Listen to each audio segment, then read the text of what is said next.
Mishpatim, il y a la phrase la plus célèbre qu'on connaît tous, que les Bnei Israël ont dit Naaseh v'nishma. Une phrase extraordinaire sur laquelle on a reçu chacun 2 couronnes d'Akadosh Baruch Hu au moment du matin de Torah. Ils ont dit Naaseh v'nishma.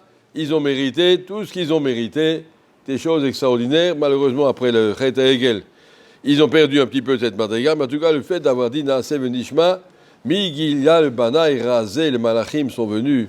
Ils ont dit qui c'est qui leur a donné ce secret, que c'est ça la Vodat Hashem, Naaseh v'nishma. C'est quoi qui est tellement spécial dans ce Naaseh v'nishma? On va faire, on va obéir, d'accord, on va comprendre, d'accord, on a compris. Quel est le miyuchad?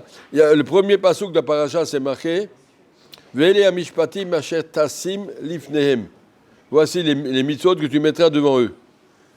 A priori, on aurait dû dire asher telamedem, les mitzvot que tu leur enseignes, que tu leur expliques, que tu leur dis asher tassim lifnehem. Alors les sfarim de Mefarshim disent tassim lifnehem, mets-le devant eux, mot à mot devant eux. C'est-à-dire qu'il y a des gens, quand ils arrivent à une halakha, à une sugya, il y a d'abord moi et ma façon de comprendre, et après ça,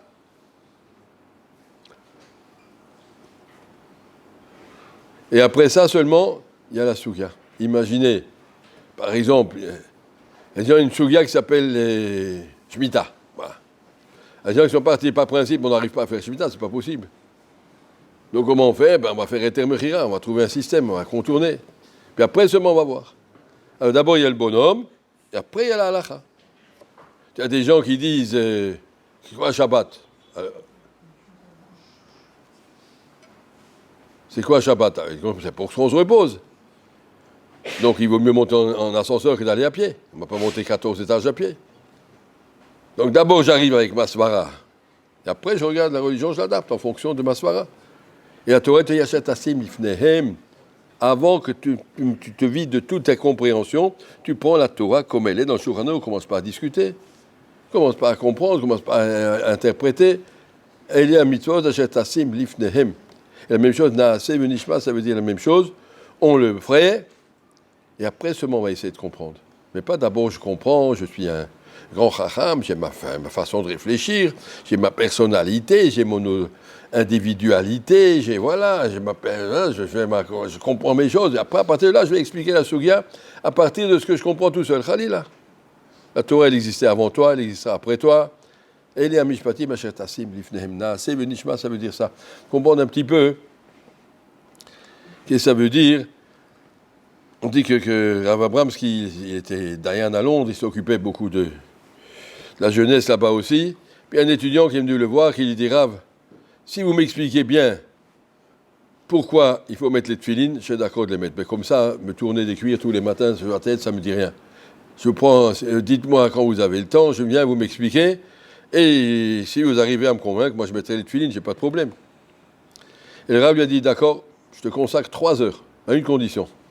D'abord, pendant 1 mois, tu mets les tefilines tous les jours, après tu reviens boire. Je ne peux pas t'expliquer comme ça. Et le monsieur, il a dit au Rav, bon, si c'est ça la condition, d'accord. Et au bout d'1 mois, il n'est pas revenu. Alors Bramski l'a retrouvé plus tard dans un mariage, je ne sais pas où. Il a dit, pourquoi tu n'es pas revenu? Il a dit, Rav, une fois que j'ai mis les tefilines pendant 1 mois, j'ai compris tout seul, il n'y a plus rien à comprendre. C'est comme ça qu'on s'attache à Kadosh Baruch Hu. Ça va, c'est clair, une fois que tu l'as essayé. Tu dis à quelqu'un, Shabbat, il ne faut pas toucher au mouktsé, il ne faut pas allumer la lumière, il ne faut pas... Bon, pourquoi c'est comme ça? C'est pas normal. Mais tu dis à quelqu'un, viens faire Shabbat. Fais un Shabbat entier. Quand ils font des séminaires de Harachim, ils disent des gens qui ne sont pas du tout religieux, ils disent, ce Shabbat, la première fois que vous allez faire un Shabbat, touche pas la lumière, touche pas ton stylo, touche pas ton téléphone, fais un Shabbat. Et à la fin du Shabbat, il n'est plus à peine nous expliquer, on a seulement compris ce que c'est. La Sot est un Shabbat de Rotam. On a compris. Les mitzvot, ça correspond à la vérité profonde. On dit dans les Sfarim, ce n'est pas l'homme qui fait les mitzvot, c'est les mitzvot qui font l'homme.